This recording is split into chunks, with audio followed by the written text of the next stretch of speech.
Amigos, entremos en materia nacional. Ayer se realizó un evento, una ceremonia interesante y tiene que ver mucho con las elecciones del año 2024. Estoy hablando de la firma del Pacto Ético Electoral.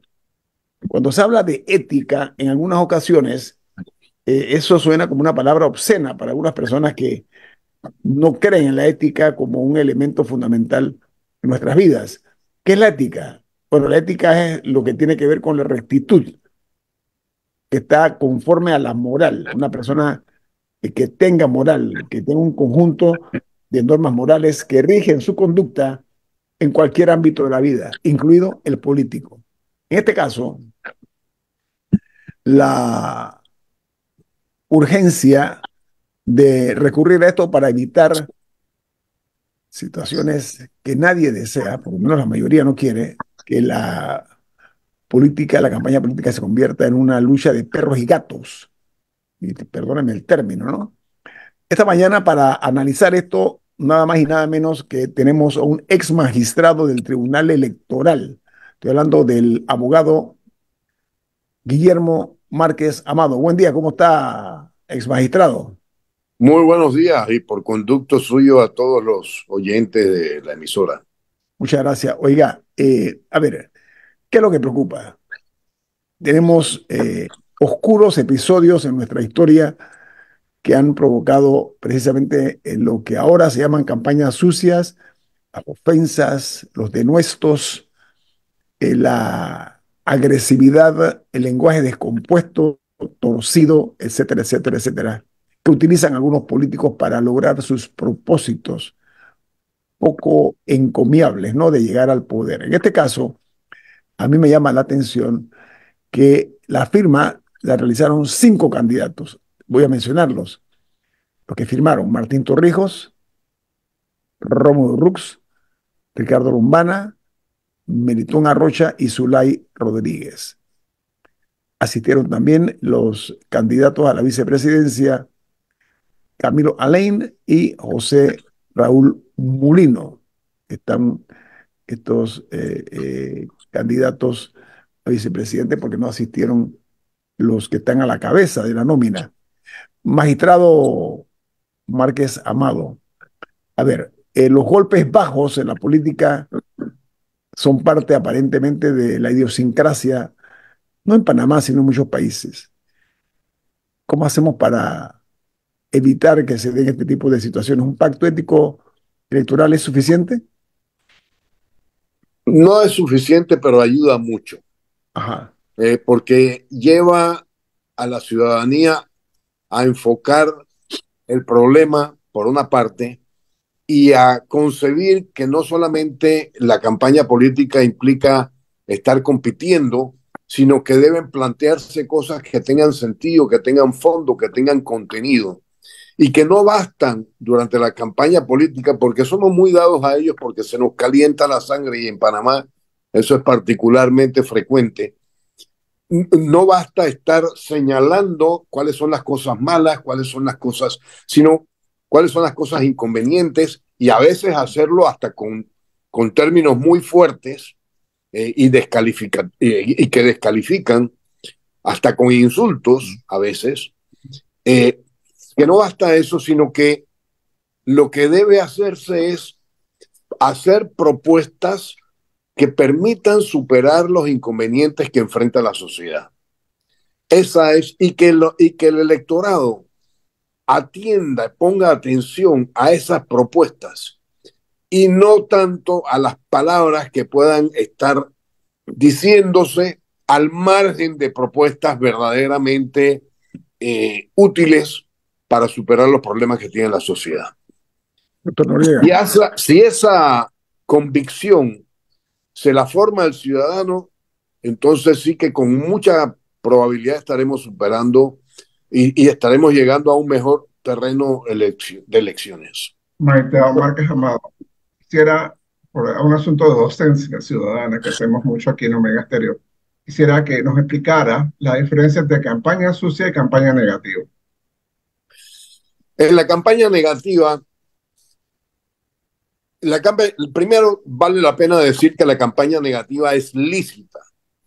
Por ejemplo, la campaña negativa consiste en señalar cosas que han sido inconvenientes para la sociedad y que se están llevando a cabo o se están permitiendo por el gobierno que está en el momento en el poder, o que representan en un candidato que aunque no esté en el poder en este momento, una experiencia negativa que se vivió con ese candidato.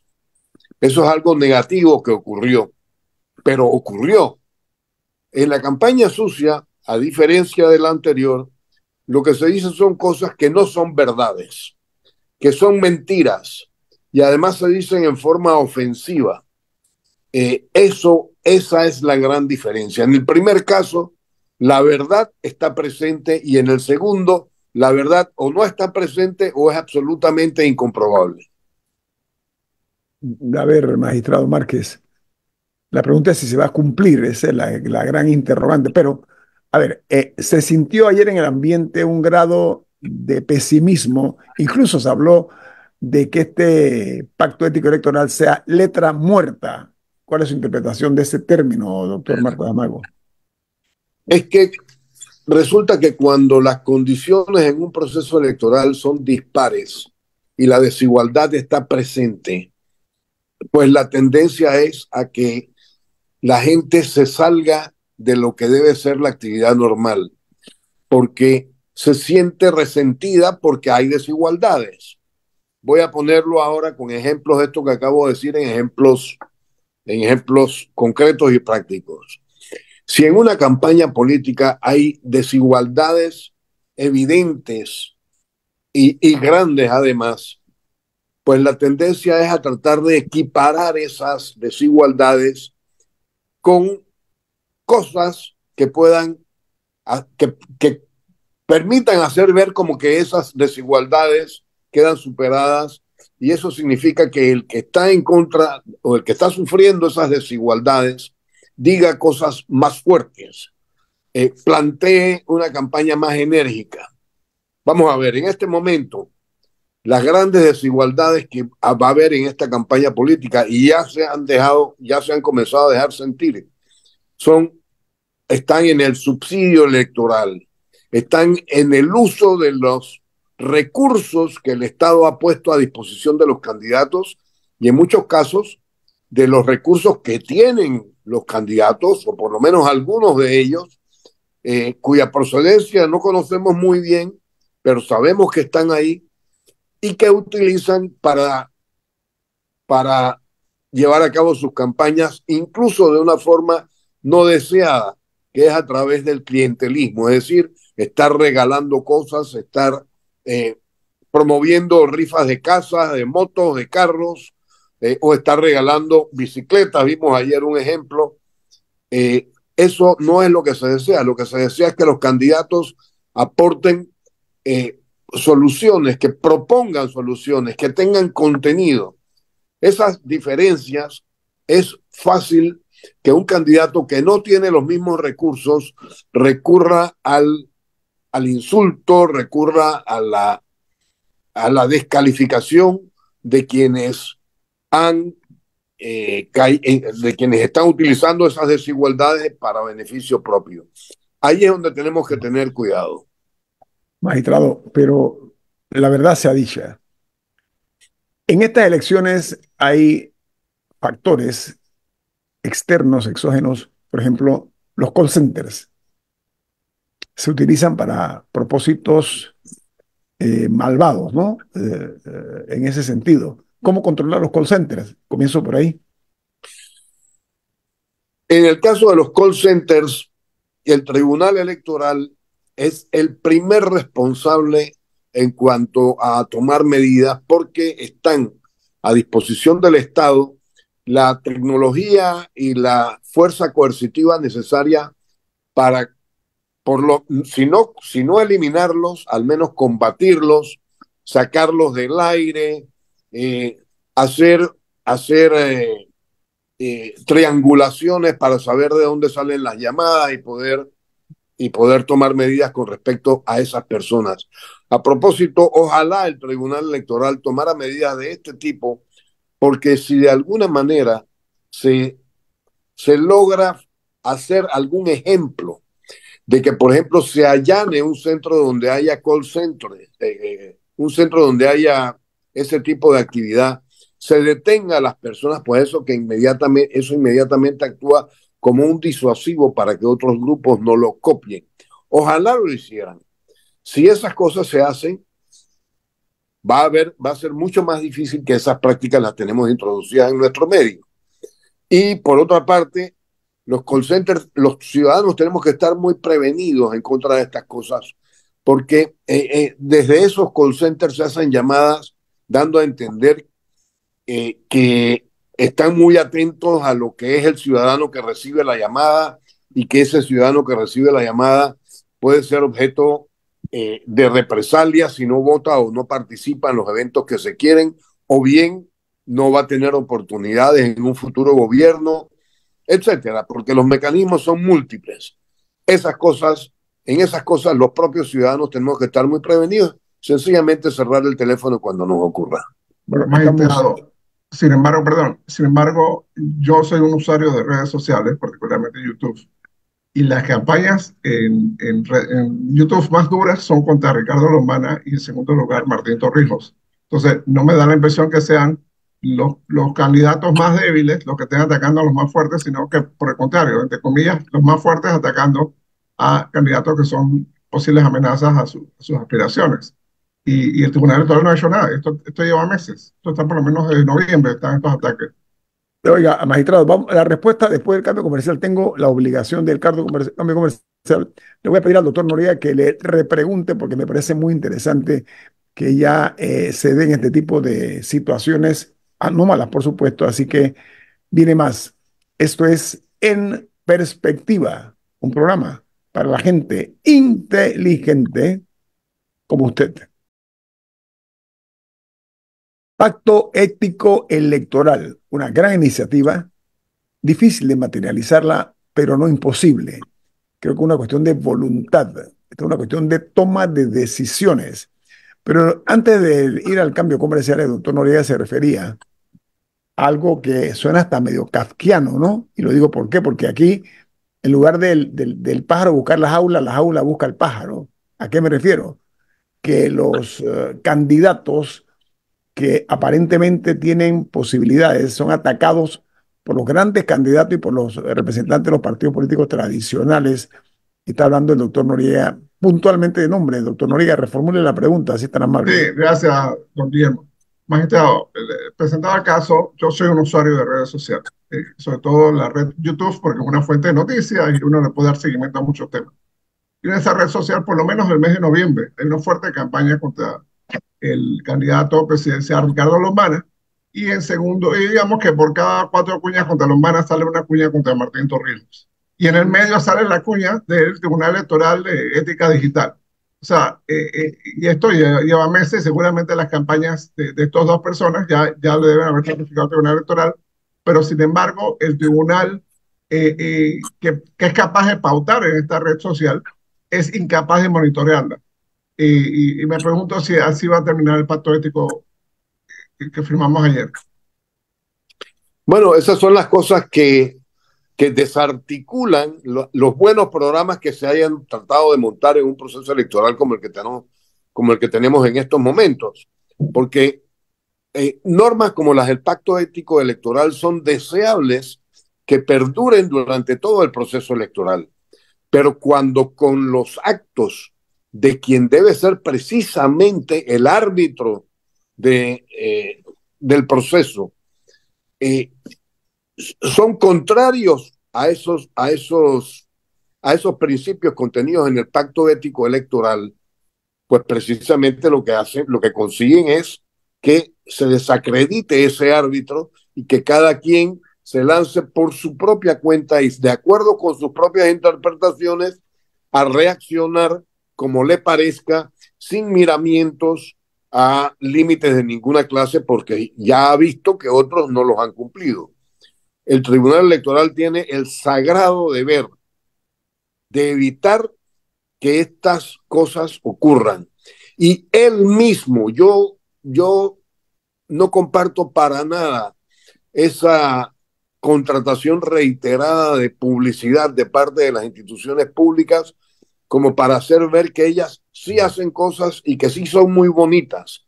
Precisamente yo interpreto exactamente lo contrario. Cuando veo que están ocurriendo esas publicidades, inmediatamente pienso algo malo está ocurriendo en Dinamarca o algo feo está oliendo en ese lugar, porque si sienten que tienen que salir a decir cosas bonitas es porque en realidad lo que está pasando es feo. Doctor Márquez Amado. Ahora, el magistrado Alfredo Junca, que fue el que presidió precisamente el evento de la firma del Pacto Ético Electoral realizada ayer, voy a citarlo. Él, y me gustaría que usted me interprete de la manera como puede hacerlo usted, que estuvo dentro de esta organización del Tribunal Electoral. Él dijo eh, que al Tribunal Electoral no le interesa quién gane las elecciones de 2024, que ese no es el rol del Tribunal Electoral, y dice, nosotros somos el árbitro, que es lo que usted está hablando. ¿Qué le parece? Le espera una contienda limpia, es lo que dijo el magistrado Junca. Ese es el rol del Tribunal Electoral. Eh, Procurar dirimir las diferencias que tengan las partes como en un juego deportivo y resolverlas por lo que digan las normas y no por ninguna preferencia a favor de ninguno de los equipos. En los procesos electorales, por otra parte, la cosa es mucho más complicada porque no estamos hablando de los amarillos contra los grises ni de los verdes contra los rosados. Estamos hablando de que hay muchas nóminas presidenciales y muchísimos más candidatos para todos los otros cargos de elección. Y en todos los casos, el Tribunal Electoral tiene que mantener una conducta estrictamente rectilínea, muy apegada a lo que dice la ley y proteger el proceso, no las personas. Cuando el Tribunal Electoral deja de intervenir en presencia de faltas, pues por supuesto, la concurrencia, como en el caso de los deportes, se disgusta, se molesta, comienza a tirar chupones a la cancha, comienza a insultar al árbitro. Eso es lo que no queremos que ocurra. Pero a eso es a lo que nos exponemos cuando un organismo electoral que tiene que actuar como un genuino árbitro no lo hace. A ver, magistrado Márquez Amado, no asistieron a la firma del Pacto Ético Electoral los siguientes candidatos. Maribel Gordón no fue ella, pero tampoco fue su candidato a la vicepresidencia.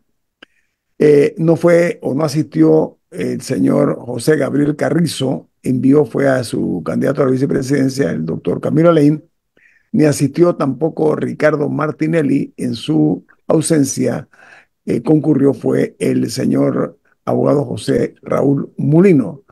¿Era importante o no que todos estuvieran ahí presentes, magistrado, o no pasa nada, en su opinión?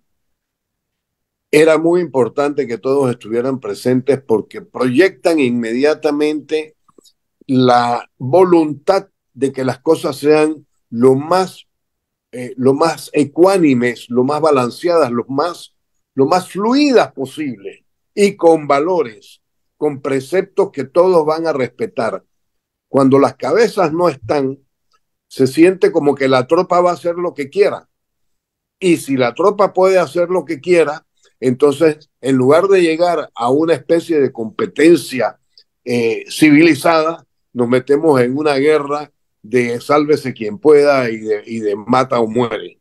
Y eso no es lo que es deseable en un proceso electoral, sino que a sabiendas de que existe una competencia, esa competencia se lleve a cabo con elegancia, en atención a los méritos de los distintos candidatos, en atención a los contenidos de los programas que presentan estos mismos candidatos para solucionar los problemas que aquejan al país, que no son pocos, y si no es de esa manera, eh, pues vamos a estar en un terreno desbalanceado e irregular que no nos va a dar mucha seguridad acerca de los resultados. Magistrado, los vejámenes verbales han sido casi que una constante en las elecciones de este país, los golpes bajos, como dije. Nuestros abuelos hablaban de honor, de honra, de cuidar el apellido. Hablar de honor hoy día es una palabra casi que extraña en nuestro lenguaje diario, cotidiano.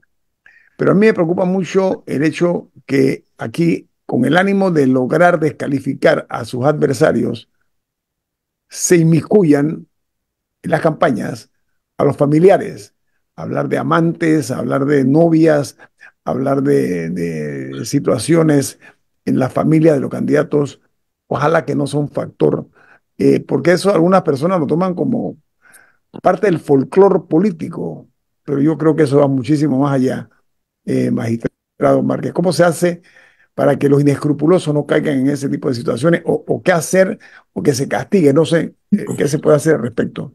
Vamos a ver, en el campo de la política, en realidad hay mucho de que en el criterio de los electores y de los ciudadanos en general, todo cuenta en el sentido de que todos los valores de la sociedad están presentes para poder hacerse un criterio acerca de los candidatos.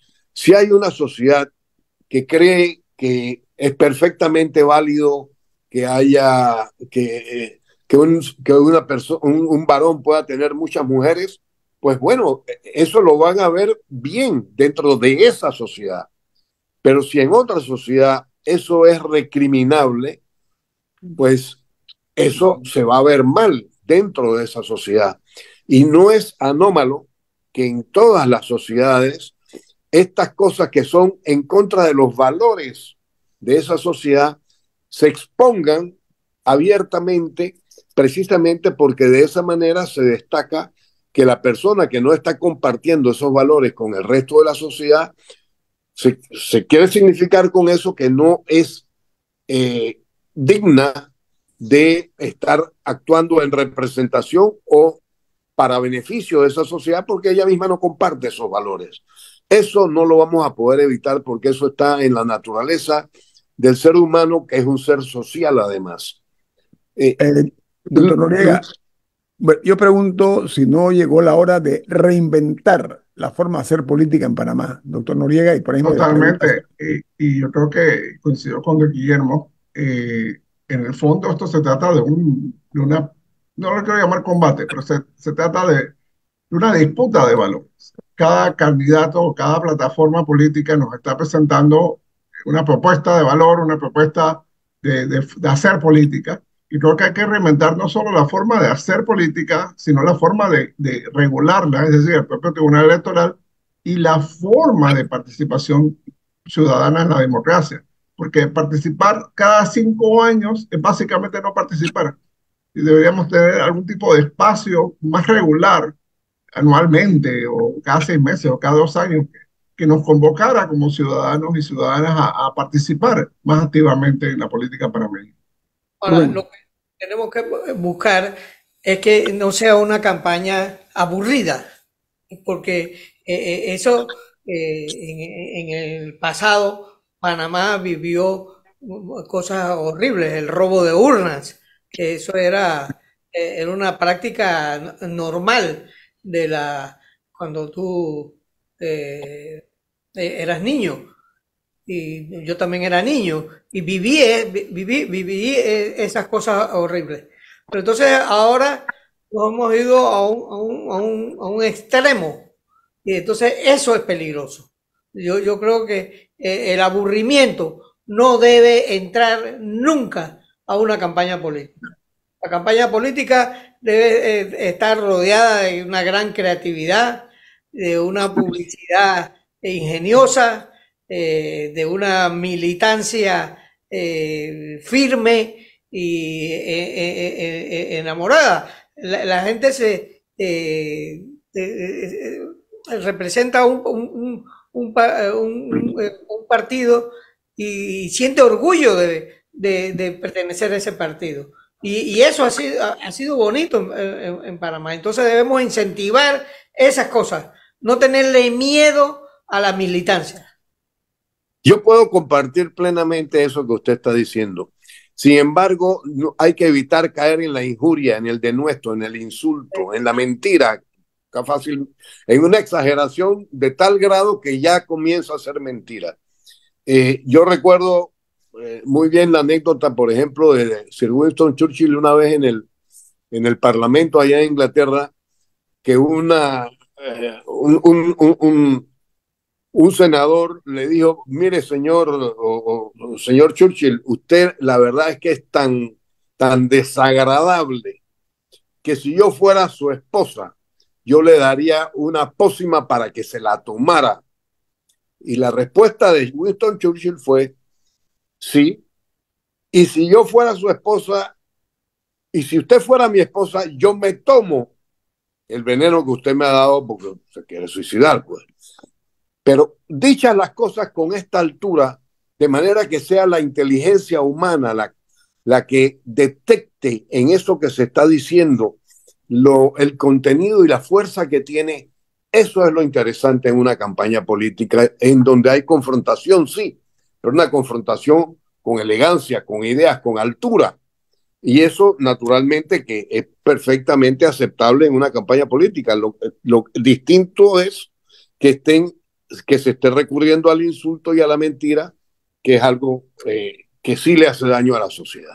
¿Sabes qué, magistrado? El hecho, la necesidad de la tolerancia, ojo, la tolerancia en este tipo de actividades es importante por una parte y por la otra la cordura. O sea, hay factores que son decisivos en momentos tan trascendentales como lo que representa una campaña política. Ojalá que esto prevalezca en la ciudadanía, pero sobre todo en la clase política. La intolerancia a veces lo lleva a niveles que hasta rayan con la violencia, por lo menos verbal, y hay que evitar ese tipo de situaciones. Magistrado, le voy a quitar un minuto más al regreso del corte comercial, si a bien tiene. ¿Sí? ¿Puede? Con gusto, con gusto. Ok, viene más. Esto es En Perspectiva, un programa para la gente inteligente como usted. Magistrado Guillermo Márquez Amado ocupó ese importante cargo en el Tribunal Electoral. ¿Por cuántos años, magistrado? Por 6 años. 6 años. A ver, en 6 años usted debe saber muchas cosas que nosotros ignoramos. Y eso es lo que nosotros quisiéramos sacarle provecho a su experiencia, por haber sido parte del Tribunal Electoral como magistrado. A ver, por una parte están los independientes que yo creo que deben arremangarse bien la camisa para librar una batalla contra un sistema que los tiene a ellos casi en el menosprecio, por una parte. Y por la otra, está el hecho de que hay muchos partidos que están divididos en bloques casi asimétricos. ¿Qué opinión le merece eso, magistrado? En nuestra política reciente ha dejado de repararse en los conceptos y nos hemos ido más a las formas, con resultados que no han sido muy positivos. Dentro de los partidos políticos se han generado muchos fraccionamientos, muchas diferencias, pero es que en realidad lo que está detrás de todo esto es el dinero y los intereses. Y hay quienes están dispuestos a hacer dinero, y eso es perfectamente admisible, pero teniendo normas éticas para hacerlo. Y hay quienes no tienen ningún reparo en incurrir en cualquier tipo de conducta con tal de que eso les reporte un beneficio dinerario. Eso no solamente está presente en nuestros partidos políticos, está presente también en toda la sociedad, pero en los partidos políticos se ha evidenciado con mucha preeminencia en los últimos años. El Partido Panameñista se ha fraccionado, el Partido Revolucionario Democrático se ha fraccionado, Cambio Democrático se ha fraccionado, en la democracia cristiana hubo fraccionamiento. En los partidos liberales, ni se diga, en todos los tiempos ha habido fraccionamientos. Lo ideal y esos fraccionamientos ocurren casi siempre porque son los intereses los que están distintos, porque los planteamientos intelectuales y de programas son los mismos. Es más, con mucha frecuencia son compartidos por diferentes partidos políticos, pero eh, no hemos perdurado en mantenernos enfocados en los principios sobre las formas, y con frecuencia recurrimos a las formas más llamativas, y esas generalmente son también las más imprudentes y las más injuriosas. Y por eso se producen esas diferencias tan viscerales entre los distintos miembros de los mismos partidos políticos. Hay que tener más cordura, tanto al actuar como, como para tolerar. Magistrado Márquez Amado, el gran reto aquí es que se cumpla con este pacto ético electoral. Y ojalá los que no asistieron a esta firma lo hagan cuando dispongan del tiempo, porque me imagino que son personas muy ocupadas. Muchas gracias, don Guillermo. O que en algún momento se dejen sentir, aunque sea a posteriori. Sí, no, a eso me refiero, ¿no? Que firme, aunque no se dio en el acto público. Creo que eso es factible, magistrado, ¿no? Eso es perfectamente factible, pero además que haya la proyección en los medios de comunicación de que están de acuerdo y de que invitan a sus correligionarios a que respeten plenamente ese pacto. Bueno, eso es el desafío mayor que tenemos nosotros, que se cumpla con las reglas de la moral, de la ética y demás, pero sobre todo con un jugador inesperado en las últimas décadas, como son las redes sociales, ¿no? Porque en los medios de comunicación nosotros damos la cara, firmamos lo que escribimos. En las redes sociales hay muchos mensajes apócrifos de personas que se escudan en el anonimato para hacer daño y ofender y lastimar el honor y el prestigio, no únicamente de los candidatos, sino también de sus familiares. Eso me preocupa mucho. Gracias, magistrado Márquez Amado. Que tenga buen día. Mucho gusto, muy buenos días. Un abrazo grande. Oiga, don Rubén y doctor Noriega, estoy viendo que aquí hay una realidad, ¿no?